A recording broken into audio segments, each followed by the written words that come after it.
So tell me, what are some of the activities you're involved with? Some of the things that keep you busy. Musicals. Okay. What else?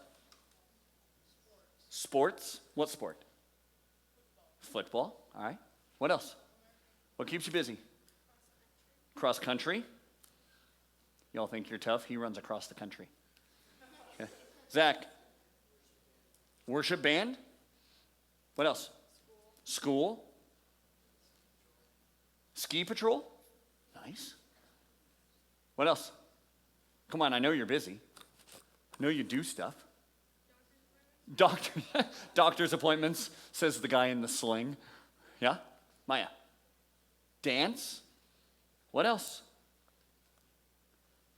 Some of you aren't telling me because he's going to pick on my thing. He's going to tell me I'm wrong for being involved in that. I'm not going to, I promise. Baseball? Okay, so you're all, you're right, I didn't scan all the way to the other side of the room. Go ahead.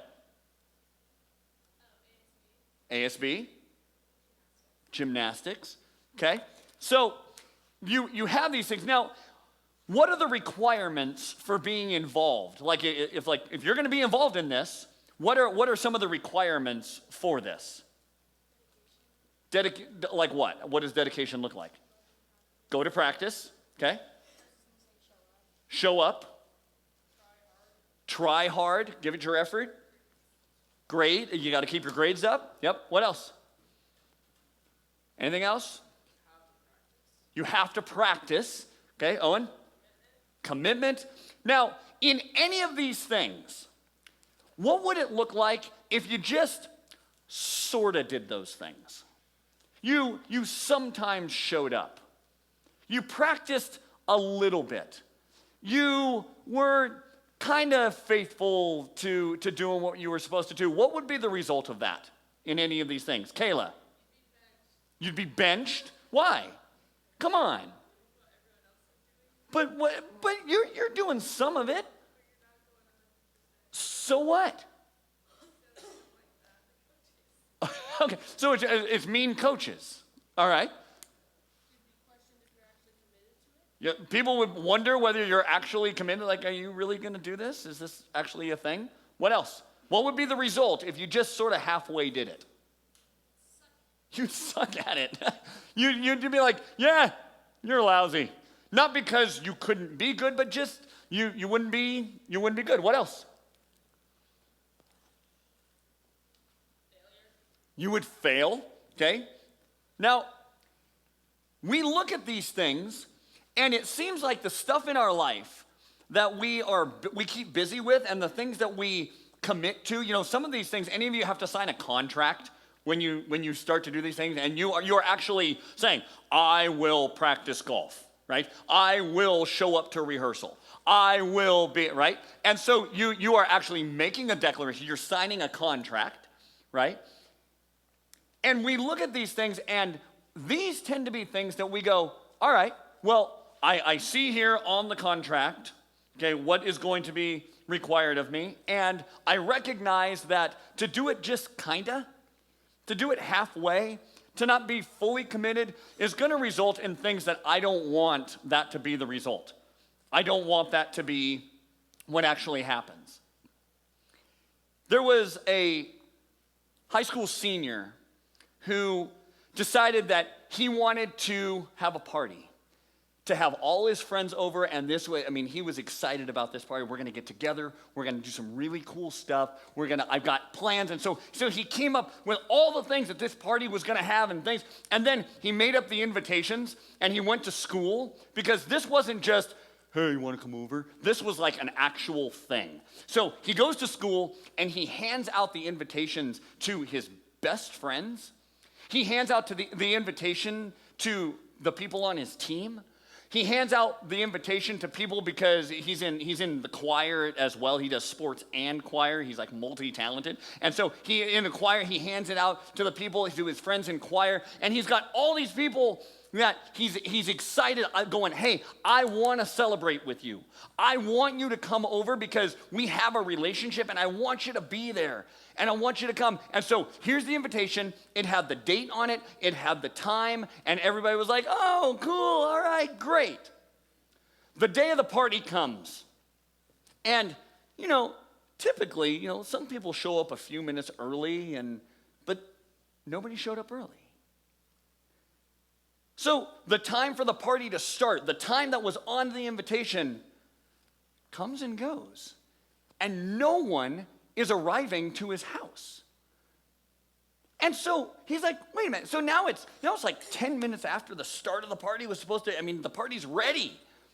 About 10 minutes, nobody still. So he starts texting people. Hey, party's today. Starts at 5 o'clock. It's 5:15. Are you coming? And one by one, all these people that he was really excited to get to spend time with, these people that were his friends, these people that were involved in his life. Oh, I have a bunch of homework. Oh, you know what? My other friend that I haven't seen in a while invited me over, so I'm going to go over there. Oh, you know what? I forgot I have practice, so I'm not going to be able to make it. Oh, I have rehearsal. I've got too much homework. It was a long day, and I'm really tired. And all these people gave him these reasons that, okay, you can look at it and be like, all right, that's a legit excuse, maybe. But with what had been set up, the plan that had been made, the invitation, people had noticed, and so they could have prioritized this, and instead, one by one, every person that he invited to his party had some reason why they weren't going to be there. And there was hurt. And a lot of times in our lives, right, when we're hurt, it can turn into anger, right? It can turn into frustration and into bitterness. And so he's sitting there and he's just like, I can't believe nobody's coming to my party. This party's awesome. It's going to be so great. Why won't they come? Why would they prioritize this over this opportunity to have relationship with me and have relationship with one another? Why wouldn't they come to my party? And so, instead, he gets on Instagram and starts DMing people that he doesn't hang out with. These are the other people in choir who aren't really part of the they're not the section leaders, These are the other people around school that didn't make the team. These are the other people around school that he was able to just search for and look and find. This is the guy who sits by himself every day at lunch, just kind of up against the wall, and nobody really pays any attention to him. Nobody really even cares. This is the person that, they're not involved in any extra activities after school. They kind of just come to school, get good grades, and then just go home, but they're not really part of anything. And he starts looking these people up, and he starts messaging them saying, there's a party at my house. Come over. And these people, they are so excited to get an invitation to a party. And not just like to any party. This guy was a known guy. So to get an invitation from this guy, they're actually a little surprised. Like, you want me to come to your party? Don't you have friends that... But man, I got an invitation. Okay, you're asking me to come over, so I came over. So they arrive at the house. All these people that have never been to his house, you wouldn't expect to be at his house, start showing up. And they show up, and there's food trucks, there's video game trucks. He arranged to have a private backyard concert. There's a private screening for a movie that everybody was excited to see. And so they show up. This is an epic party. And the reality was that those who prioritized these other things, it's not saying that those other things were unimportant, but the reality of the effect of prioritizing those other things is they would never experience what was offered to them. They would never experience the things that they could have embraced because they chose the other things that they would prioritize and the other stuff that was important. Oh, I got to get this done. Okay, maybe you're right.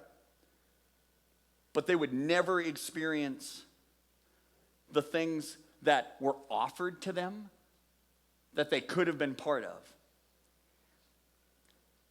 This was a story that Jesus told to people that were following him around.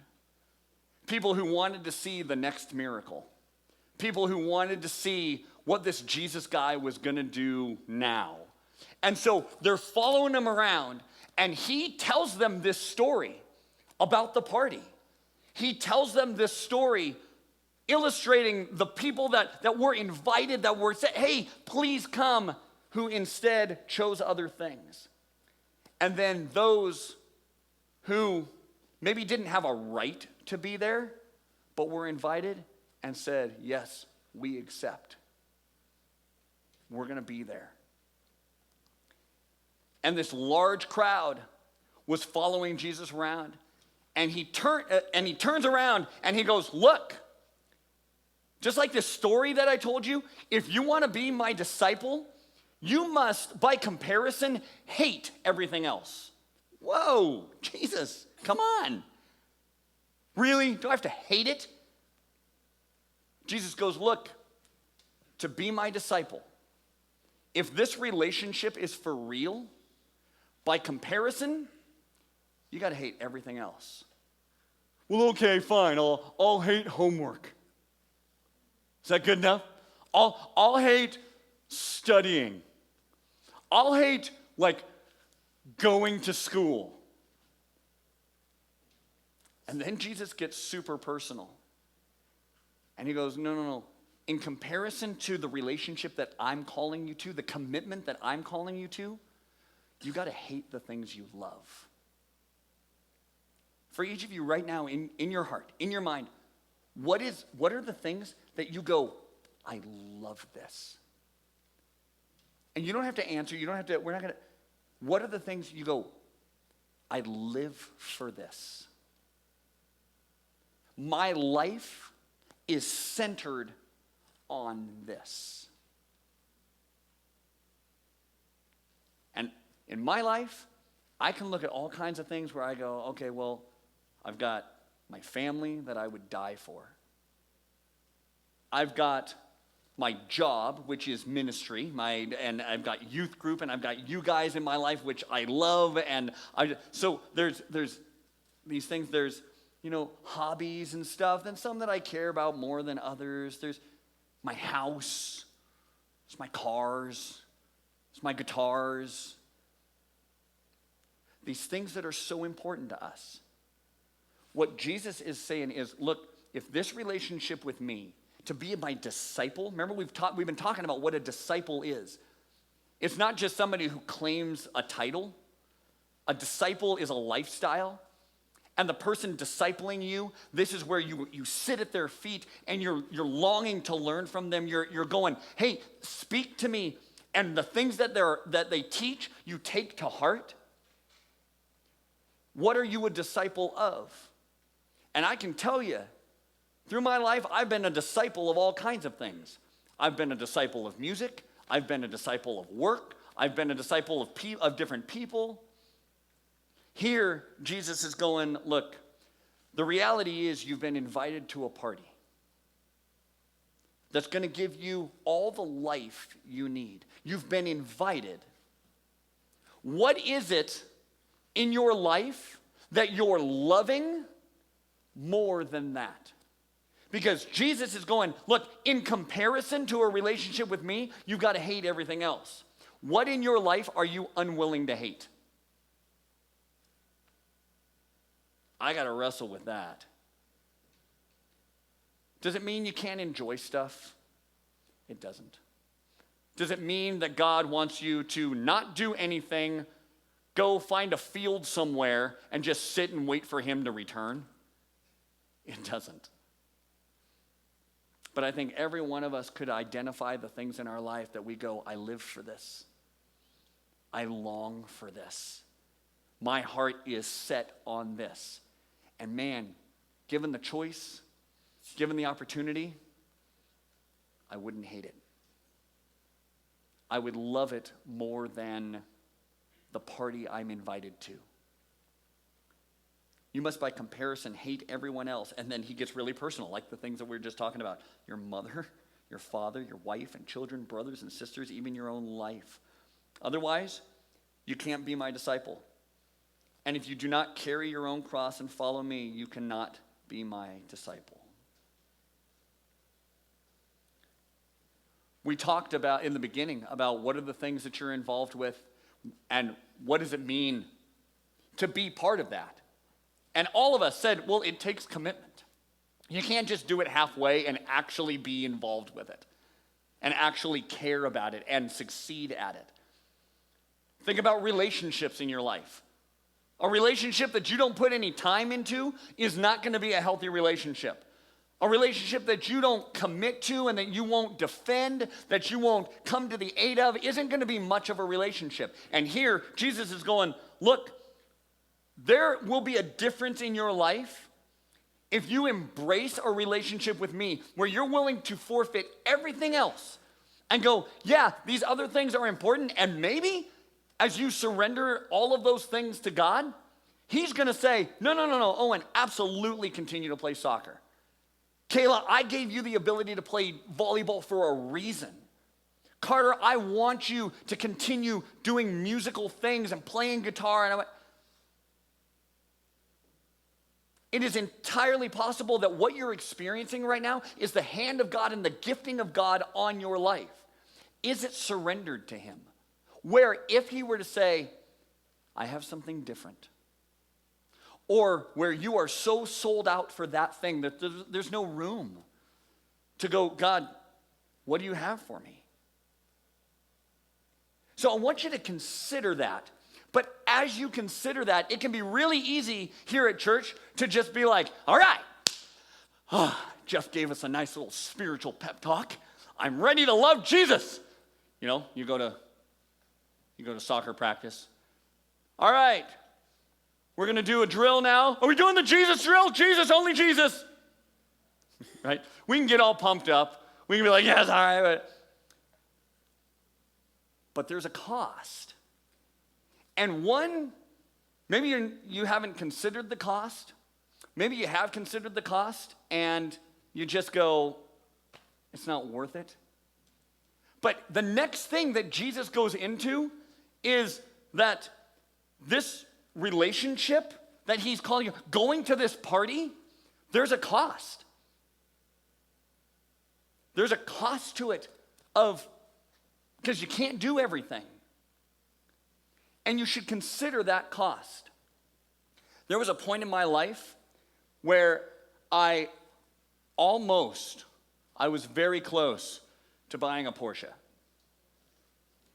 Now, this Porsche was old when I was considering it, so it's like, I get it, it's an old Porsche.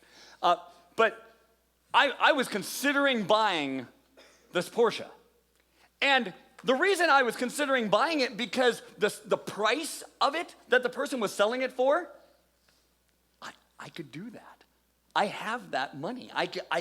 Cool, all right, this seemed like a good idea. I called my friend Jim, who actually collects Porsches, and I was like, Jim, will you come look at this car? The guy's selling it for a price that I can really manage. I think it'd be great. And he's like, sure, I can come look at it. But Jeff, there's something you need to know about owning a Porsche. There's a cost to it. I'm like, I know, and I have the money. I'm going to be able to do it. He goes, no. There's buying the car, and then there's owning the car. Jeff, your financial business is your business. But Laura and I had been married about 6 months. I was 20 years old. I was a pool man. And Jim goes, I'm not meaning to get into your business, but he goes, Jeff, you cannot afford this car. No, I can. I can pay for it. He goes, I know, you can buy the car. But you need to count the cost of owning a Porsche, because you can't just throw regular brakes on this car. You can't just have a regular oil change done on this car. Everything is more expensive because it's a better car. It's better than the car you're driving, and so it's going to cost more. And so that bummed me out. I was like, oh, well, maybe I could, But he was absolutely right. All I'd be able to do was buy the car. By the way, you want to take this to the extreme? Okay, this is a Bugatti for those of you who aren't car people. You're like, Jeff, why are you showing us cars? Okay, so to own a Bugatti, okay, this car is several $1 million, okay, just to buy the car. So none of us are buying this car, right? But several $1 million. The annual, every year, maintenance on this car, like oil changes, is $21,000. Just every year you need new tires on this car about every 2,500 miles. 2,500 miles. I tend to put on a car about 18,000 miles a year. So every 2,500 miles, every 2,500 miles, you've got to put new tires on this thing. 4 tires, $33,000. Here's why I tell you this. Jesus said, don't begin this until you count the cost. Because if we get into our minds that all we have to do when it comes to a relationship with Jesus is say a little prayer, do some sort of service project, pray before meals, we haven't counted the cost. And it's important to count the cost because following Jesus will always carry with it a price. Why? Because it's worth something. If a relationship that you don't have to put anything into, would you want a relationship like that? Would that be a relationship you're like, oh, this relationship means everything to me, and I don't have to call, I don't have to talk to them, we never have to hang out, I don't have to have anything to do with their life, they don't have anything to do with my life. Oh, what an amazing relationship. That's ridiculous, right? Some of you are like, I had a boyfriend like that once, right? But it will carry with it a price because it's valuable. And the price, we need to understand, is not a penalty. Okay? We need to understand, and this is one of the reasons Jesus tells us, before you get started, count the cost. Because if we don't count the cost, it can be easy to think that, oh, well, when God doesn't do something for me, or when things don't go my way, it's because he's punishing me. If we don't consider that, wow, this relationship with Jesus thing actually is so important, there are going to have to be sacrifices. And those sacrifices are not just because God doesn't want you to be involved with something, or God doesn't want you to have fun, or the sacrifice is because the value of the relationship, the price is always worth it. It's always worth it, you guys. Now, it doesn't always feel worth it. When you're doing routine maintenance on something, it doesn't feel worth it. But man, to have that relationship and to know that you are unconditionally loved by the creator of the universe, to know that God has not forgotten you and that he can bring you and desires to bring you and has promised to bring you a supernatural love, joy, peace, patience, kindness, goodness, faithfulness, gentleness, self-control. To have that relationship, the price is always worth it. But how do you value the relationship? See, for me to buy that Porsche, the things that I would have had to do with my budget, I wasn't willing to give up the place I was living. I wasn't willing to give up food. I wasn't willing to give up money to go to the movies. And we look at that and we're like, well, yeah, Jeff, of course, that would be stupid to have to give that up. But we feel the same way about the things we love in our life right now. Well, I love Jesus, but man, I'm not willing to give up binging Netflix. I love God and I love going to church and I love being part of youth group, but man, I'm not willing to give up the 4 travel ball teams that I play on and the constant activity and the things that just pack my schedule. So I have no time at all outside of wake up, leave the house, come home, do some homework and go to bed. Where we've packed our lives so full of not evil things, not demonic things, not stuff where God's going, oh my gosh, you're sinning. But it's at the cost of a relationship with him. Are you counting the cost as worth it?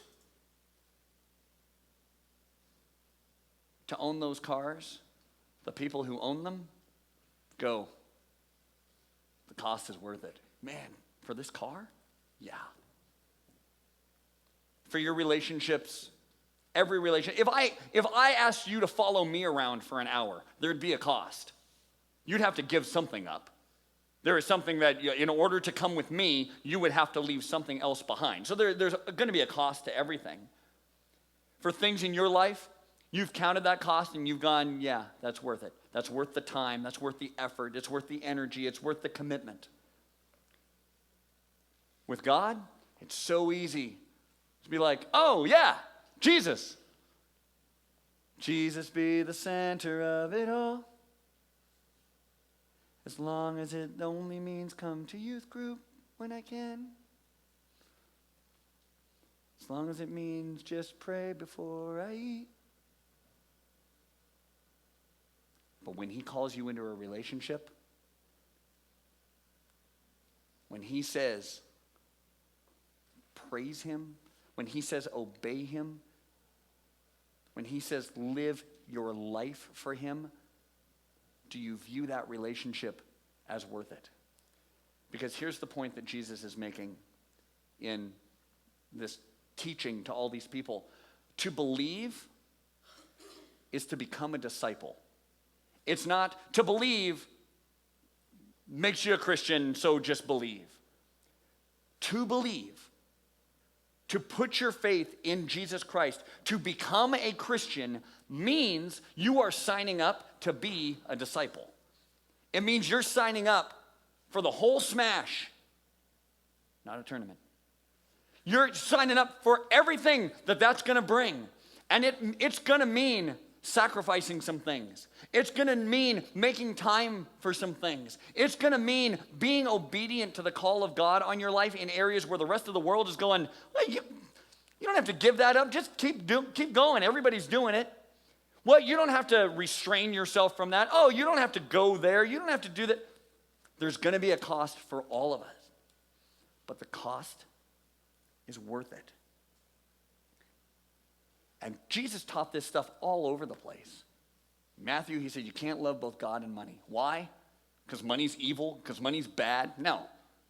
You can't love both God and money. Because when you love two things, it's impossible to love them equally. Something's going to take priority. Something's going to take the upper hand. And you guys, in my life, and I know in your life, there are all kinds of things. It's like, oh, I'm going to let that take the upper hand over God because that's more fun, because that's easier, because that's what everybody else is doing. So as we go today, I want you to go with this question in your heart and in your mind. What is the biggest competitor of Jesus in your life? What's the biggest competitor of Jesus? Of your time, of where your heart is set, of your mind, of your energy? What is the biggest competition that Jesus has in your life? And what are you willing to do with that? Does it need to be adjusted? It doesn't necessarily mean quit. Just put it all down and just, but it might. So that when we come to church and we sing things like Jesus be the center of it all, it's not a joke. It's not this thing of like, okay, Jeff, I'll sing along with you. Okay, I kind of like the tune, fine.